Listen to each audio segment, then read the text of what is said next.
Hey, folks, I'm Matt Major from Growth Mode Content. Welcome to Good News York. It is, I don't even know what day it is because we got back from Retro Game Con. It feels like 5 minutes ago. I think it's been a couple days now, actually. But that was an absolutely incredible, phenomenal time. Check out all our social medias if you'll see that. And there'll be a lot of other stuff coming. We recorded all the panel events and all kinds of really cool things. So we'll have a lot to share. Big shout out to Danny and Pat and Nathan and all the guys that put on that event. It was the most incredible thing ever. And it was just a great time had by all. Get your tickets for next year, like, as soon as they announce them. Because this thing sells out, and you can see why. It's just more value I've ever seen in an event, ever. So big shout out to those guys again, and thanks for having us there this weekend. You might notice my spiky-haired sidekick is missing. It's his birthday. And he wanted to run around Ithaca in his birthday suit today. So we let him do that. He's got the day off. And happy birthday to our boy, Mikey B. So without further ado, we do have a guest. He's not auditioning for Mike's job, but he is a pretty damn funny fella. You might have seen him all over the local New York comedy scene. Our buddy Stephen Brown is with us. What's going on, buddy? Hey, not too much. It's fun fact. It's actually my mom's birthday too. Oh, wow. But she's not alive anymore. So good on Mike. Jesus Christ. All right, man. This is why I love comedians. Happy birthday, I guess. Thank you. Anyway. I'll let her know. Steven's here to talk about something pretty crazy. There is a comedy fest that is coming up, and this is not like a one-time show. This is 4 days, 5 shows spread across Broome County. It's billed as the funniest weekend in the history of Broome County, and I feel like that's a valid claim. I mean, it is sort of a low bar, but it's called the Crooked Mouth Comedy Fest. It's coming up on the 16th. Steven, tell us about this thing. We did it last year. It was a ton of fun. We've got 5 shows over 4 days, different lineup on every show, different headliner on every show, and like they're really, really talented people. And it's really going to be a fantastic showcase of not only the strength of our local regional scene from Binghamton, Syracuse, Scranton, but as far down as like New York City, we have national touring acts coming through here. We have acts from California coming in for it. So it's going to be really exciting. A lot of familiar faces and a lot of new faces, and really just showing the strength of our scene. Wow. And so what's really cool to me is you can get a pass for all these shows, right? You just kind of one ticket gets you into every event. Yeah. For $50, you can get access to all 5 shows, and you get a festival t-shirt for free. Oh, wow. Otherwise, it's $15 per show in advance or $20 at the door. So it's, even if you plan on going just to 2 or 3 of the shows, it's a significant savings. That's a phenomenal deal. Wow, you guys don't like making money, I feel like. But you do like making people laugh, and that's what is awesome, and that's why we love these shows. Tell us a little bit about where some of these venues are and who you might be able to see there. Well, we're actually running out of one spot because I really love the guys we work with. It's at Crooked Mouth Brewing. Okay. That's where I've been running shows for the last 2.5 years. That makes it easy. It's a small little brewery. Got 60 chairs in it. They do all their own brews. I have a great, fantastic kitchen, great menu. It's like standard bar fare, but nothing out of a deep fryer. So it's, actually tasty and good. And you don't hate yourself after it unless you have like too many IPAs, but that's on you. And they're super duper big comedy fans too. Like I knew these guys from going to comedy stuff before they opened the brewery. It's one of the reasons they wanted to open the brewery. Wow. So it's really a fantastic partnership that they let us run rampant over an entire weekend at their spot. That's incredible, man. 4 days, 5 shows. What can you expect to see during these shows? Something for everybody. It's like we make a point to have different styles on every shows, people from different scenes on every shows. And you're going to see people who have been doing comedy for 18 months. You're going to see people who've been doing comedy for 18 years. Wow. So you're going to really run the gamut. But these are people who, like I said, they tour the country. Like Sean Murphy, the headliner for an early show, just did a run of sold out shows in Finland with Mark Norman. Like literally yesterday, he was in Europe, and Saturday he'll be in Binghamton. So that's pretty cool. Yeah. What is it like to put together a lineup like that? I mean, it's got to be, booking one show is one thing, but booking five, how does that happen? It's terrible. I don't recommend it. Every year when I say I'm going to do it again, then I say like, why am I doing this again? It's it's a lot to juggle. This year was much harder than last year for some reason. It's one thing when people say when their availabilities are and then they change them. Yeah, It makes you wish they wouldn't stop doing comedy. sure. But no, what do you expect from comics, right? But no, it's a lot of work. I start the work on it in March. Wow. So it's really like a 6-7 month process of first you book the weekend, then you book the headliners, then you put up the submissions. I see. And then the worst part of the process is watching over 100 submission tapes. Don't do that. Oh, wow. Don't do that. It's especially not in one weekend. I don't recommend it. I feel like you got to make a bit out of that. You got to do like the first few episodes of America's Got Talent or whatever, where it's the horrible auditions. Oh my God. It could My be brother incredible. in Christ. You'd be amazed what people think is their best five. I've seen some Well, people on you've judged a few stage that contests, I was gonna say I've seen some shit. Yeah, you have. Let's talk about the ones that made the cut, though, right? Who you got headlining these shows? Thursday night we have Cindy Arena, just a powerhouse of a 60-year-old lesbian coming down from Rochester, New York. She's been to our spot a few times. She's works clubs all over. She's done festivals all over the country. She's amazing. Friday night, really excited about this one. We have Christine O'Day, not a name everyone knows, but she's recently been on tour and opening for Dave Attell. Oh, wow. And she came up and did a short spot at one of our brunch shows back in the spring and just blew everyone out of the water. Everyone's like, oh my God, who is this woman? And I'm so thrilled to have her back. Saturday early show, that's Sean Murphy. He's always on tour with like Mark Norman, Dan Soder. He's your favorite comic's favorite comic. He's an absolute killer. And he just recorded a new special that'll be coming out soon. The Saturday night is Clayton Williams. He's the previous winner of Buffalo's Funniest Person up in Buffalo. Hilarious comic. And then Sunday, Daphne London unfortunately got sick and unable to make it. But very funny guy from Buffalo as well. Brian Netzel is going to be filling in. He's a returning hero. He was a festival participant last year, and it's great to see him get upscaled to headliner for the brunch show. Oh, that's pretty cool. That's really neat, exciting. man. Yeah. Am I right in assuming that you're the host for the shows? I host all the shows. I'll do 3-4 minutes up top just to warm the crowd, and then the shows are packed. They've all got like 10 comics on it, so I'm gonna bring people up and get the hell out of the way and let the people do their thing. Everyone's getting sets from 6 to 8 minutes for the regular comics, and then of course their headliner's gonna do a 30-minute headline set. Yeah, that's incredible. I've hosted a couple of shows back in the day.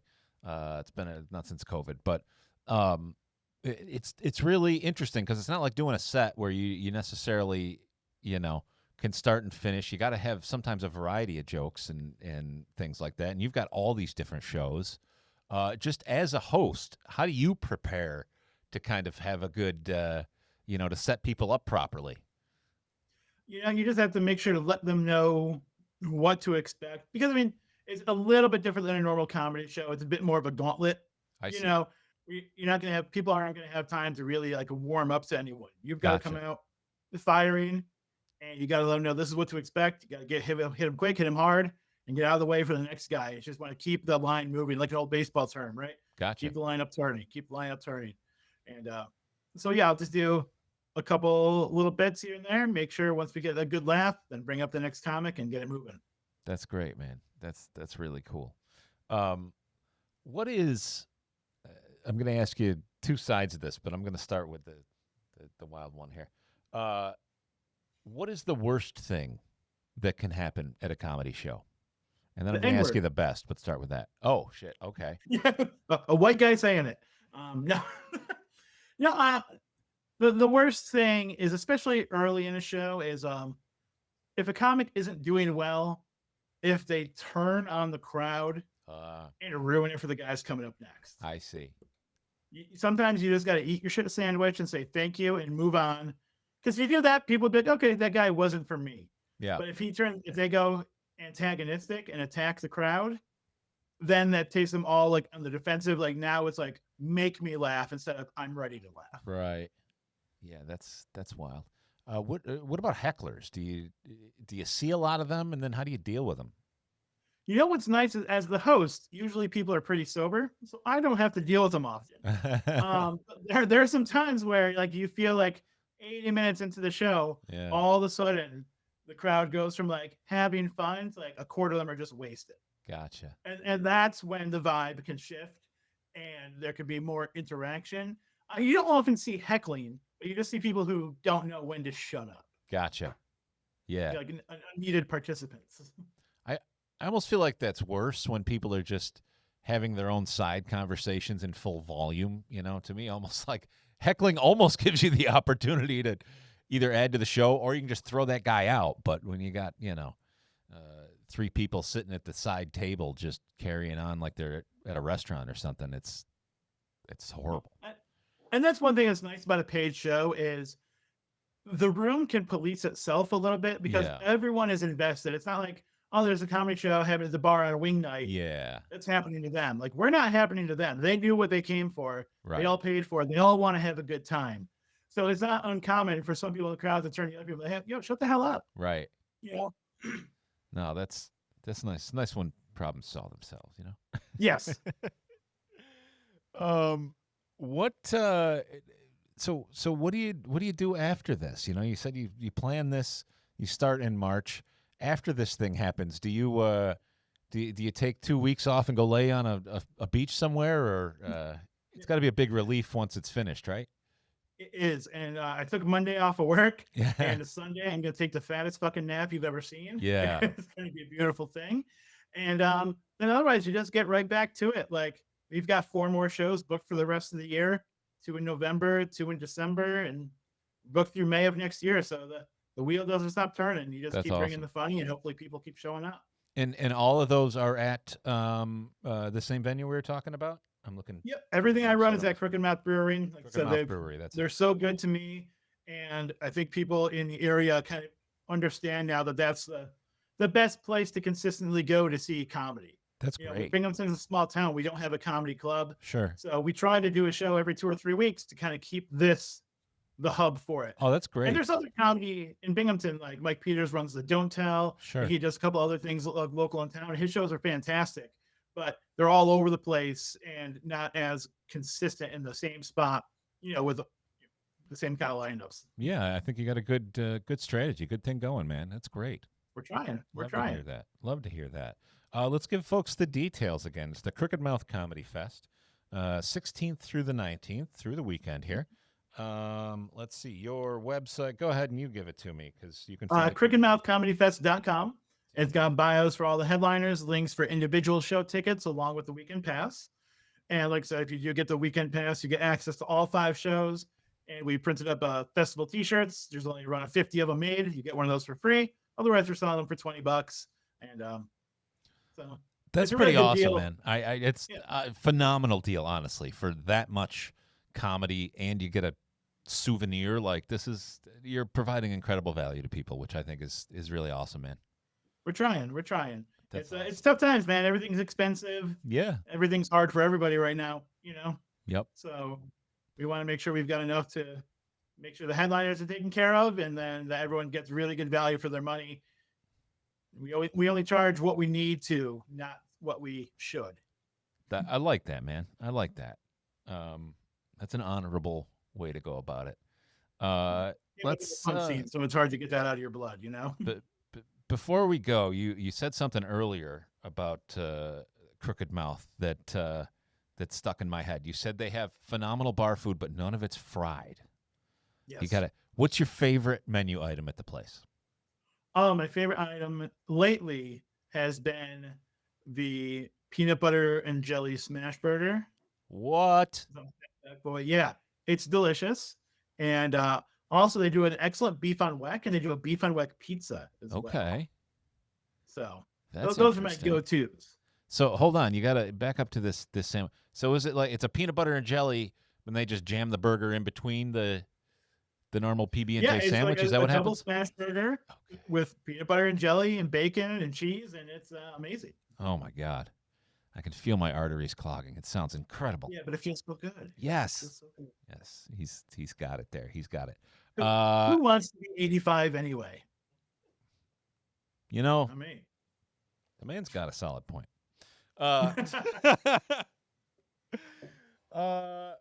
And on that tip, my friend, I think that's just about it. Anything else that we should tell folks about the show other than get your tickets in advance? Don't be one of those wait for at the door folks, right? I'm just going to say that for you.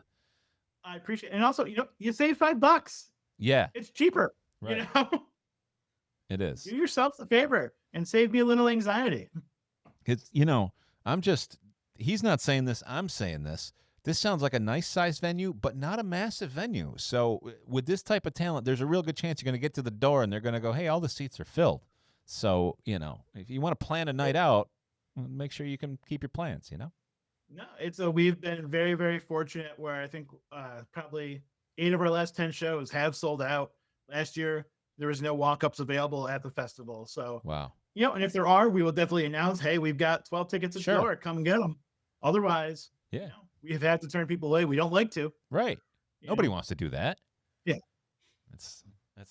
It's one of those things as a show promoter that's like, it's sort of a good feeling because we have more demand, but at the same time, like you really want to serve everybody who wants to see a show and you got to send some folks away. So, and also people are like, oh, I didn't even realize the tickets would sell out. It's like, oh, it's not like we haven't been advertising this online for months. Right.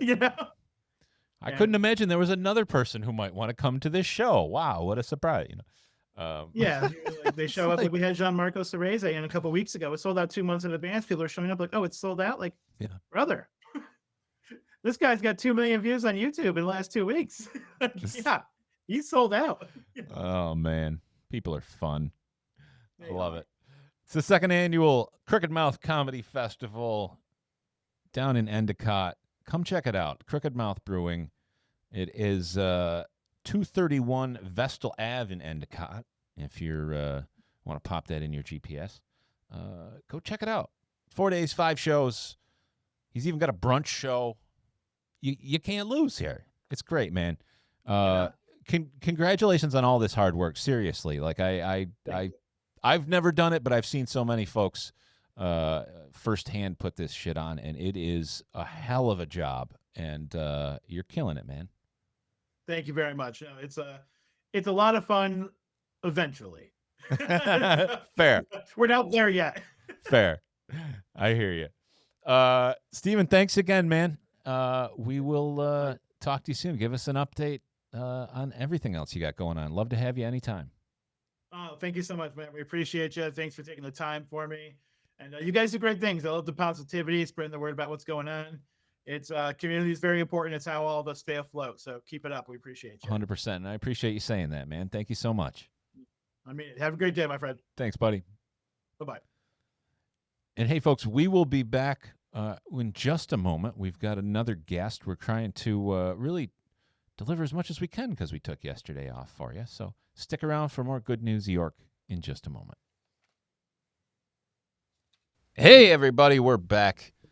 Matt Major again from Growth Mode Content here with Good News York. We've got an incredible guest in studio, but before I introduce you to this gentleman, I got to give a quick shout out to our man Zach with Ads on the Go, the sponsor of Good News York.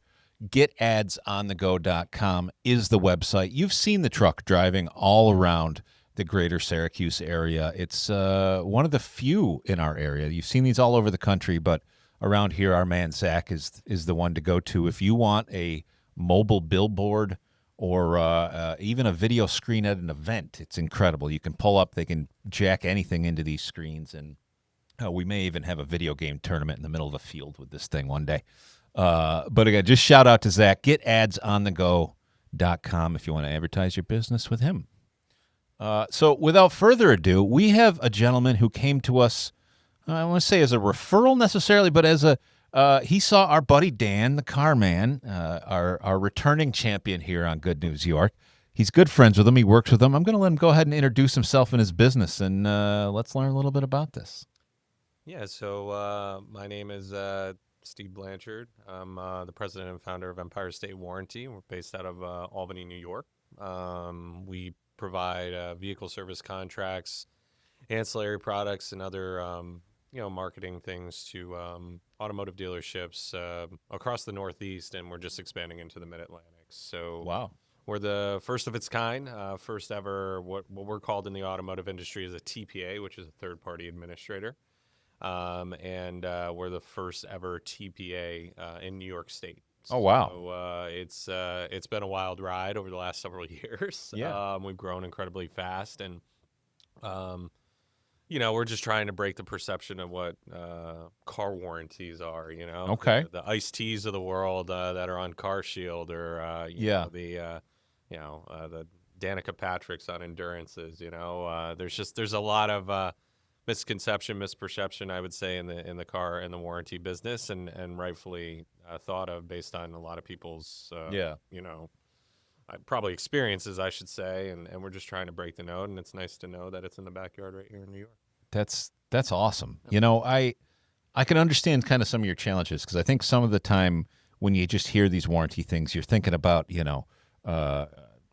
I'm going to date myself, but you go to Sears, and you bought a television. Like, do you want the extended service product? They always had that, add-on. Yeah.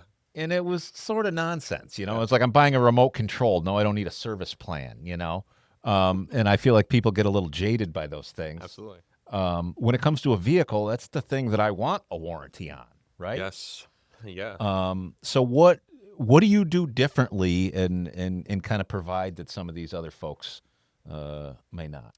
Yeah. So first and foremost, we're primarily a wholesaler through and through, right? We don't sell direct to consumer. Gotcha. We partner with dealerships across the country as we're expanding very fast. I think when I started us becoming our own administrator in 2023, we were just in New York. Now we're in 10 different states. Wow. In a little over a year and a half. So first and foremost, we try to vet out relationships with quality dealer partners, Mm-hmm. whether it's an independent guy like a Dan, Yeah. and RCS Services and the Garage at 3100, or a franchise dealership like the Nimes Auto Group in Utica. So we vet out our partners first. We identify if they're going to be a good quality partner, not just for us in working together, but also the consumers that we're going to provide a program to. And that's who we are through and through, is customer service oriented and focused. Our average claims authorization time right now is under an hour, which is unheard of. Wow. Our average industry is anywhere from a week to 2 weeks. It's very much convoluted relative to communication, right? Mm-hmm. You want to try to call a service contract provider to see what's going on. It's pretty difficult. You might be talking to 8 or 9 different people. One might be from Idaho. One might be from out of the country. Oh, wow. It's totally unique and different depending on the company you're working with. You'd be calling a mom and pop family oriented company right out of Albany. Everybody, Wow. we're a small knit group, and that really is unique, not just to the dealerships we work with, but the customers that decide to invest in the product when they're buying their vehicle at these dealerships. Gotcha. And we have a great reputation because of that. So I would say that's our biggest differentiator, is just, I think, the level of protection the customers feel, not just from a product-oriented perspective, Yeah. but a people-oriented perspective. When you can just call, get an answer real quick, hey, what's going on with my car? And you can get all that. It just makes the whole process smooth, and it feels like that customer feels like this company has our back. And we have a lot of repeat business due to that. I mean, the only time we really do direct is if a customer that might have gotten our contract or been referred to by somebody that has gotten our contract in the past, and they're buying from a dealership that might not be partnered with us. We'll try to work with them to try to get protection. Wow. Yeah. Wow. So what goes into protecting something? Is it vehicle specific? Do you have particular standards of what you can and can't cover? How does that work? Yeah, so the service contract space works on, and us in particular, and we're pretty standard. We work on a classification basis, right? So a Honda Civic might be different than a Range Rover. Sure. Just because of the type of cost that's associated with parts. Sometimes it's harder to get parts. Sometimes there's a specialty element to the service person that's doing the work, right? Not everybody can work on a Range Rover, Yeah. but there's a lot more mechanics out there that can work on a Honda or a Chevy or a Ford, right? Because they're Sure. more common in the area. So the easiest way to think about it is if your cost is going to be much greater if a failure occurs, well, obviously the cost on the contracts is going to be much greater as well because our contracts are built on a reserve element. And that reserve element is essentially set based on the risk factor of the vehicle. I see. And typically that's on a classification basis. Most companies work on a class 1 through 5 model. Some other companies work on a class A through FD model. Um, the administration companies are constantly changing that way. It's almost turning into a more forward-thinking, almost insurance type of, Yeah. really, it's almost like we're a sister company to insurance in a way. Right. But we're constantly looking at data to analyze, what classifications are what. But that's the main premise of how we identify what the cost should be. Gotcha. And when people buy these, they typically, I'm guessing, buy it at the time of the purchase of the vehicle, and then the cost of the warranty, I'm assuming, is just part of your monthly car payment. Is it? Yeah, so either they're fitting it into their loan. So if they're going to Sydney Federal Credit Union or Empower, or, Sure. I'm thinking of some individual banks that are used up here. They would typically have it financed with their bank, and their bank is going to allow an allowance of what they can provide, which will allow Sure. the dealership to figure out, can I do just a service contract? Can I maybe do tire and wheel? Maybe can I do a gap product or something that uncovers my interior and exterior protection? It all comes down to what the dealer really is going against is the approval rate of, say, the financing Sure. side to see what they can actually get into your loan. Yeah. If they can't get it into your loan, it will just up your down payment usually on your Oh, car. I So you have see. to pay for it out of pocket in your cash. So sometimes if you're getting a higher down payment, it might not necessarily mean that was the approval. It's what the dealership is trying to get you based on your needs through a menu presentation or essentially the information that they got to the customer during the sale of the car. Gotcha. Cash as well. I mean, there's opportunities that we have like installment payment plans that are 0% down that the customer can get a monthly payment on. That's kind of, wow. yeah, it's kind of what like these TV, warranty companies Uh-huh. do in a way as a monthly payment plan. It's a little bit different than that. It's think of it this way. You said Sears before. It's like putting a warranty on layaway, right? Sure. You're slowly paying it until I it's see. paid off, and you go from there. There's programs out there like that, or obviously customer can just pay straight cash. Wow, that's phenomenal. I can attest this. Years ago, I had a Dodge Caliber. Don't ask me why I ever would have bought one of those things. Okay. But at the time, I got a lifetime unlimited warranty on the thing, and let me tell you, that paid for itself probably 10 times over. Wow. We kept that car much longer than anyone has ever kept a Dodge. Yeah. They put a transmission in it. I mean, it was no joke. And like I said, worth every penny. Yeah. What? Tell us a little bit about the process. So you have a warranty on your vehicle, but now something breaks. Yeah.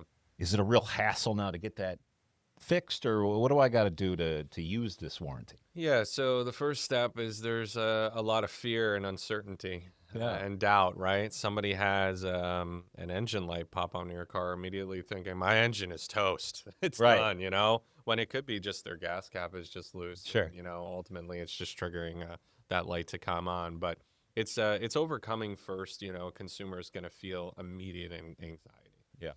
Unfortunately, in our industry, in the automobile industry, and the repair industry, there's a lot of repair facilities that can take advantage of that fear. Sure.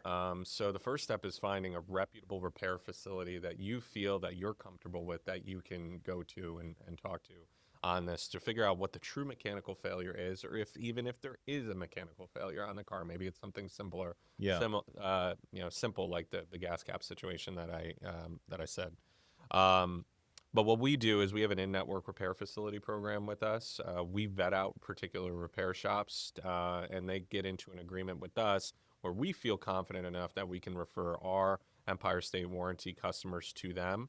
And then they work with our rates to not just mitigate the cost associated on the contracts because they're on, we call it in-network because it's similar to like health insurance. Yeah, of right? course. Like your health insurance is going to have in-network doctors and out-of-network doctors. It's the same concept. You go to our in-network repair facilities, we have the confidence to know this is a reputable repair facility. Yeah. You're going to come out very minimal, if any, out-of-pocket, because a lot of times our in-network repair facilities, the deductible is waived, if that's how your contract is constructed, or they're working on rates that match our labor rate. There's a lot of different factors involved, Yeah. and there's profiles on our website that say that, but we try to direct them there. If they decide that, or we don't have an in-network repair facility in that customer's area, you got to ask a lot of questions first before even taking it there. The first question with somebody who has a service contract today, do you take aftermarket warranties or do you take aftermarket service contracts? There's some repair facilities that have been so tarnished by the industry that they just don't take anybody. Sure. And it's not they're not taking Empire State Warranty or maybe a product that somebody has purchased. They just don't take anybody. Right. They just don't want to deal with that. They don't want to deal with it. It takes weeks and weeks. They manipulate our process. They'll send out inspectors. It takes weeks and weeks and weeks. And I totally understand their philosophy on that. And that's why we constantly try to talk to repair facilities to say, give us a chance for our customers and see how our process is in comparison to your previous experiences. But that's what a customer should be asking if they're out of network. Yeah. The second thing is they want to make sure they know what the labor rate cost is of the repair shop, right? So I think sometimes people get blindsided that nowadays I think the average labor rate currently in upstate New York is about $135 to $140 an hour. Wow. It's continuing to increase. Fortunately, due to COVID, It's not $25 an hour. No, Come on. no, What are you it's not. talking about? It's not. It's I just paid a guy that 30 years ago. Come on. Think of it this way. Like I started in 2013 coming out of college. I went to Siena University in Albany. And, coming out of college, I think the average labor rate in the independent space was about, I want to say about $85 to $90. Wow. And I've been in this industry now for 13, 14 years now. So 14 years ago, it was about $85, $90, and now it's $140. Yeah. So it's constantly increasing. So a customer is going to want to ask that because say your contract only pays $125, but someone's charging, $175 an hour, and that's not the standard norm. Maybe this is Mike's used repair shop, but there's 6 other repair shops that are around the area that pay $40 less. Well, who's paying for the difference? Yeah. Customers, right? If there is an approval. So you want to understand what the labor rate is, and they want to understand their contract too. What does their contract cover? To mentally prep them that their contract is going to cover it, then they feel good. But at the same time, understanding that. So always giving us a call first, or calling any type of service contract provider that you have is really important and vital because we're going to guide you to understanding what the process should be. And communication is key. Yeah. And I would probably say that would be inevitably the starting point in order to make a smooth process. That's great. That's great. I'd probably say a million other things because I have so much knowledge and experience in it, but I'm trying to simplify it. No, I love it. That's what the podcast is all about. Yeah, right? Let's get the of course, details yeah. out. This is so cool. Let's step back for a minute, and I'd love to learn a little bit more about you and just kind of how you got here. So, you mentioned you're the first of this kind in New York State. Yeah. How or why did you come to even getting into this venture? By accident. Okay. I graduated Siena University in 2012. I worked full-time through Sears, actually. I worked for Sears Holding Corporation for 6 years, sold tractors, tillers, mowers, mattresses, I gotcha. Craftsman tools, you name it, I sold it at Sears. Sold a lot of service contracts there. It was great. No, I'm just kidding. My percentage was all right. But yeah, I wanted to always get into business-to-business outside sales. I wanted to be a consultant to help businesses grow. Was the main reason why I got into B2B outside consulting. And it just so happened I did like nursing education temporarily. I would go out on the road and talk to nurses that needed basically a remote program because Mohawk Valley Community College or some of these other nursing programs are 2 years, 3 years behind. There's a waiting period, right? Or they were so far outside of the norm from a logistics perspective that They needed help trying to get their LPN or their registered nursing license. So I helped on that for a year. But I wanted something, and that was still kind of more B2C, and I really wanted to fall in that. So there was an opportunity with a corporate company up here that was opening up a market and expanding. And I decided to take a chance. Young 22-year-old, 23-year-old, just breaking in. I didn't know anybody in the car space, man. My dad's best friend owned a repair facility in East Greenbush, New York. So I kind of felt like I was always around cars in my Sure. life. But man, it was tough. I mean, nobody knew who I was. Nobody knew I was what company I was. It was like I was building a business from the Yeah. ground up because of an expansion market. But just boots on the ground, knocking on a lot of doors. People giving me chances. A little over 3 or 4 years, I built it to a over $1 million market. I was one of their top reps in their company. They promoted me to a regional director to cover basically the entire Mid-Atlantic, so Pennsylvania all the way down to South Carolina. Covered some in New York too, in a way. There was another regional manager that covered New York, but I had so many relationships there as kind of the pseudo de facto as well there. And I performed at an extremely high level for that in that realm for a little over 8 years until we mutually agreed to part ways in 2019. Just a lot of change in that company, and they were going into a different direction, and I felt in a way I was as well. So that's kind of where, in a way, Empire State Warranty was born. Gotcha. It was during COVID, actually. Yeah. It's funny because I felt like COVID was a little bit of a petri dish of maybe entrepreneurs saying, Completely agree. it just kind of kickstarted me to go, what am I doing? Yeah. Like I've always had this mentality. Even when I worked in the company that I worked at, I never felt as if I was working for them. I was just working underneath their umbrella, and they were paying me, but I was still working for myself. Sure. And I was probably overly opinionated at times, but because I had all the right intentions, I just wanted to help others.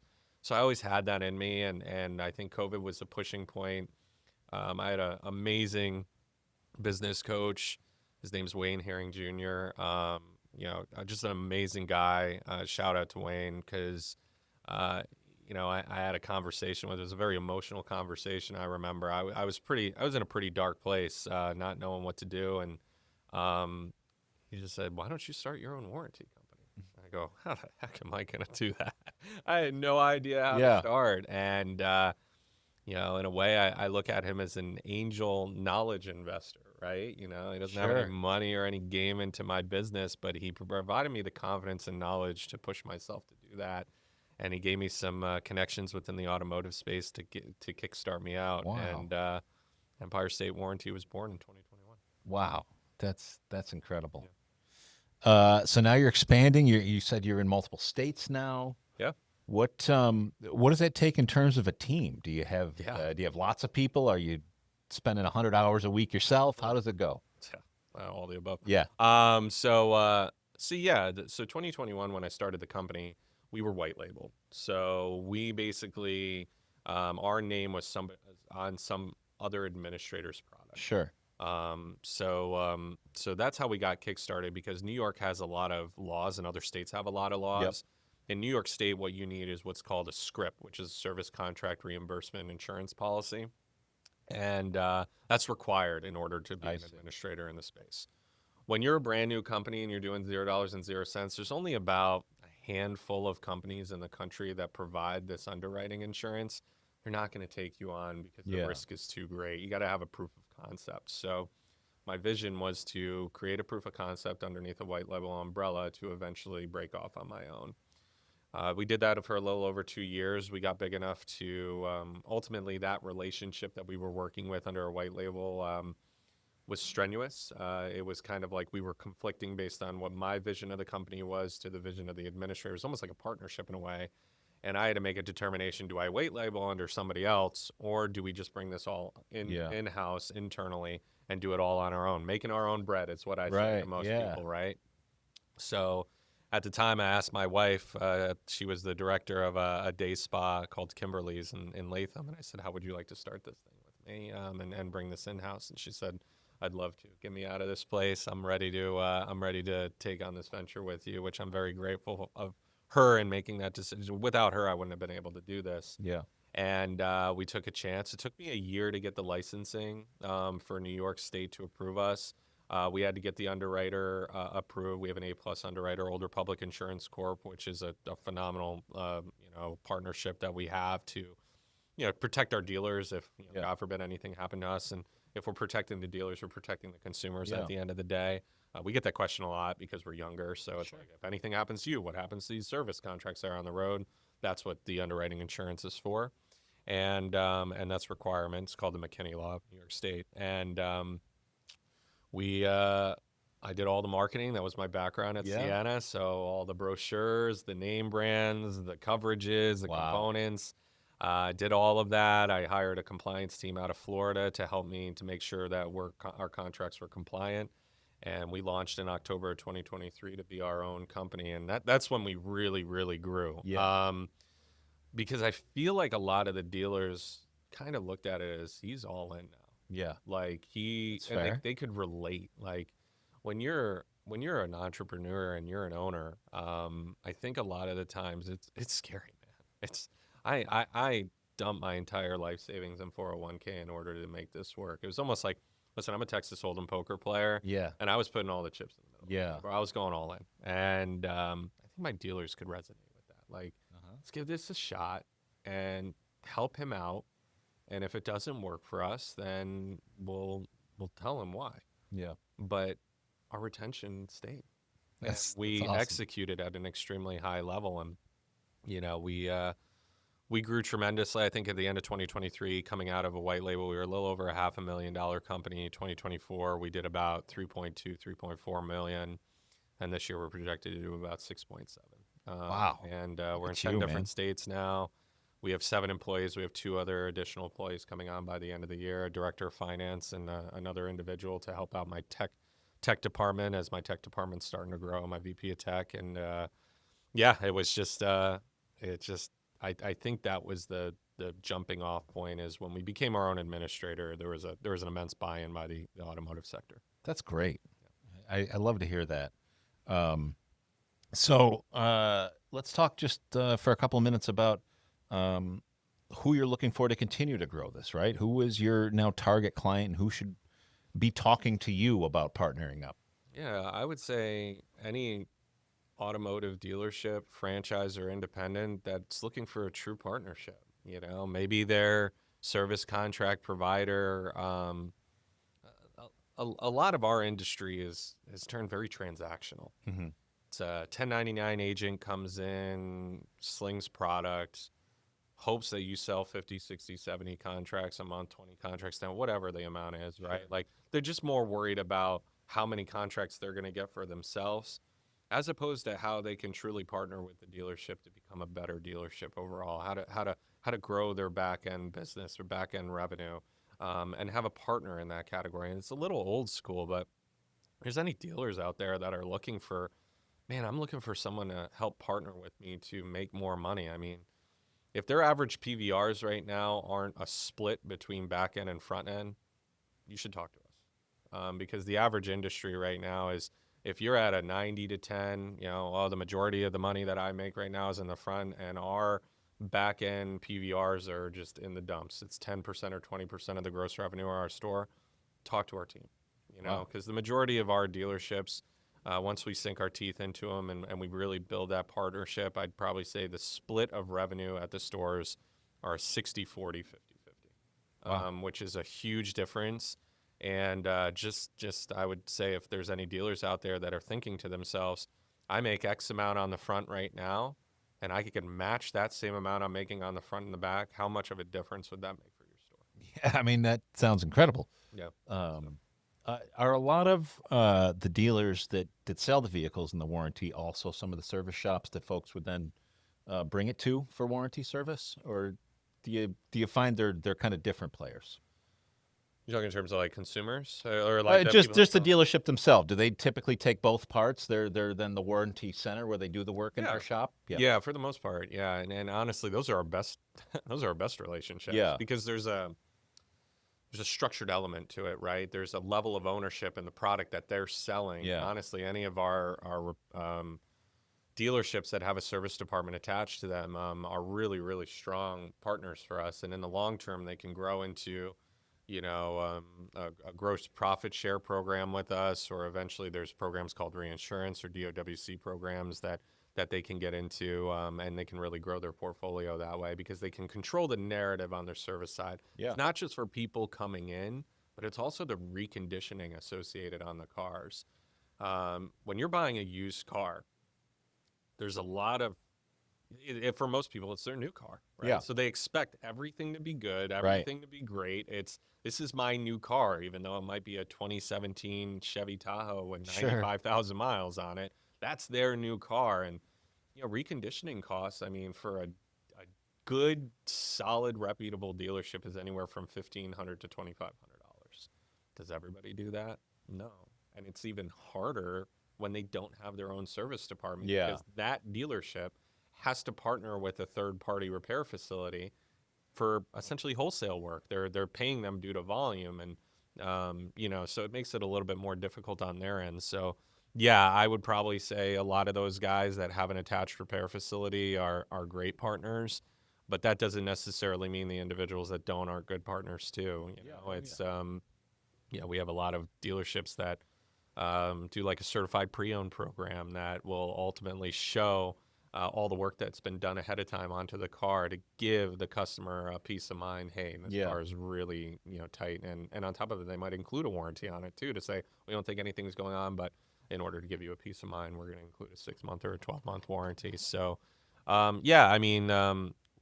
repair shops are just as important in our field, but in particular for dealerships, that's kind of how it's structured on there. So if I'm shopping for a car, is it fair to say that I might be able to hit your website, empirestatewarranty.com, and see a list of dealers that you work with? Unfortunately not. Okay. So don't do that. We don't have any list of, we have a list of repair facilities that they can take it to. But a lot of the times, we don't have a list of dealerships that we work with. I would probably say if they're looking for a good general idea, some of the dealers we work with, our social media page is awesome for that. Facebook or LinkedIn, because we have a diamond dealer program and we give a lot of recognition to a diamond dealer program. So our diamond dealer event happens once a year. Last year was at the KCQ Resorts in Florida. This year, I think it's going to be double in size. It's going to be at the Sagamore Resorts in Lake George this year. Wow. We're bringing it home to New York. That was a request from our dealers last year. Bring it closer to home. And we post all those awards. We post, F&I Manager of the Year, all of our diamond dealers, Wow. we post like Service Directors of the Year. So if you're looking for, if you're a customer out there and you're saying, who's a reputable dealer I can go to, follow our social media page, because I can guarantee you in the previous posts that we've had, or their upcoming posts that we're going to have in the future, because our diamond dealerships are around the corner here in the next couple months to identify that will show exactly who has that diamond status with us. And those diamond dealerships are our cream of the crop. Those are our top of the line dealerships. And I know that's who the customers are going to really want to gravitate to. And we have some in the area around here, and I'd recommend you looking through our social media posts. Awesome. One last question I will ask you, and this is one that I asked Dan, and I'm interested to get your perspective as well. Yeah. As somebody who's in the car warranty business, you see all kinds of things. You see claims. You see what breaks down, how often things break down, probably. If you had to choose the most reliable vehicle on the market today, I'm going to buy a used vehicle. What's the one that's going to last me the longest? Toyota. Hands down. Any particular model? Nope. Okay. Toyota or Lexus, either one, you're in good shape.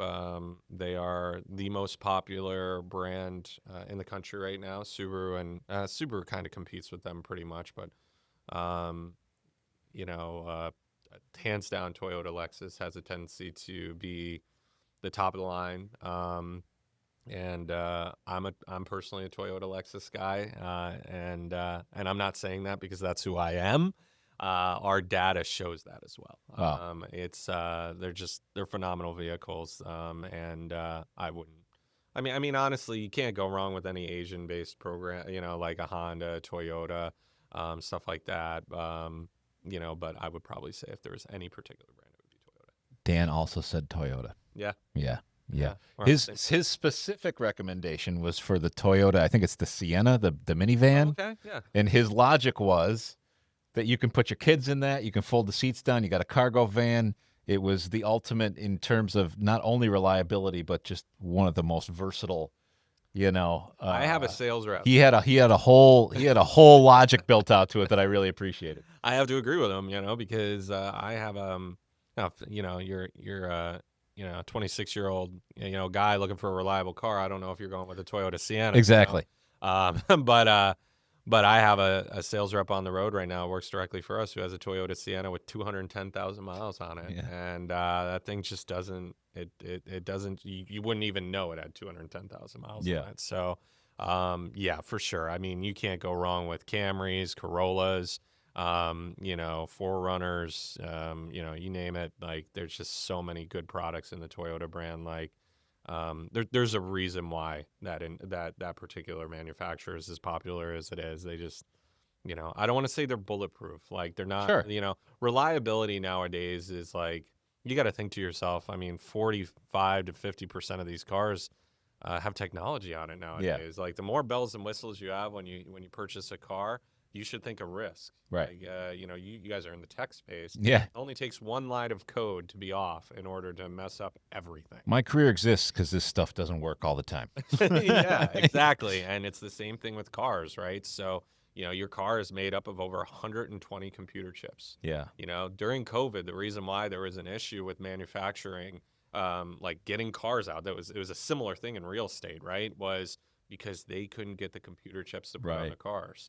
In Detroit, Michigan, in COVID, there was over 100,000 units just sitting in fields because they couldn't get the computer chips by NVIDIA.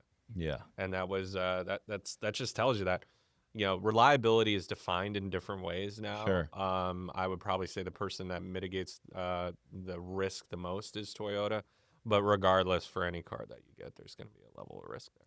That's why you need a warranty. That's right. That's awesome. EmpireStateWarranty.com.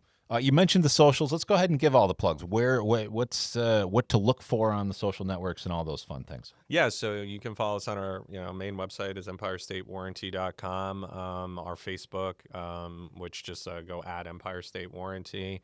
LinkedIn at Empire State Warranty. We have a YouTube channel as well, which is just basically an upload of our videos. We have a high-level production team that works on all of our videos. If you want to take a look at all of our products on a video format, or our Diamond dealership from last year, or even a story about us. So those are the main platforms that we're on. That's awesome. Listen, this has been really phenomenal. I've really enjoyed learning about this business, and I love just talking to entrepreneurs who really sort of break the mold here, especially in New York State. Everybody says, New York State's so hard to do business, and it's a challenge, but we can pull it off if you're dedicated and you got the right people. And I love hearing folks to do that. So thank you for that. Thank you for having me. That's what we're here at Good News York. That is really the whole purpose of this is celebrating things all over the Empire State that are positive and people doing it right and creating jobs and building businesses and keeping people's cars on the road, which is pretty damn. That's essentially a public service. So. Listen, there's a saying by Frank Sinatra: "If you can make it here, you can make it anywhere." Right, and that's the truth. I like it. And on that note, I think we should call it a day. Guys, this has been a phenomenal episode of Good News York. Please like, follow, share, all that fun stuff. You know how to do it on all of our socials. And we will be back again tomorrow with more exciting good news. And with that, peace out.